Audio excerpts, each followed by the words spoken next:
Problems with renovations. Well, it is the rare job that something sort of doesn't go, we'll say sideways, something unexpected. There's been the occasional job where things just sail along. We're ahead of schedule, everything shows up on time, the trades are able to come to a quicker adjusted schedule, and for whatever reason, it just floats along. Generally, those projects end up under time and under budget. There's no rhyme or reason for how one project can float along like that and another project seems to go in fits and starts. And so we're always going to run into issues where things don't show up. This window got shorted, that door came wrong, something's back ordered, you can't get it, a guy got hurt so they can't come, those sort of things.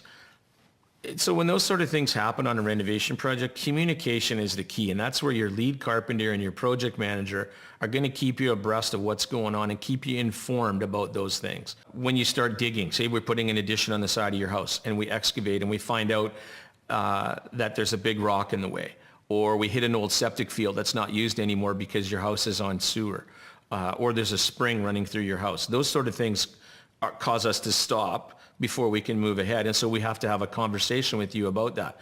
What do we need to do to move ahead? Who do we need to talk to? Is there a geotech engineer or a structural engineer?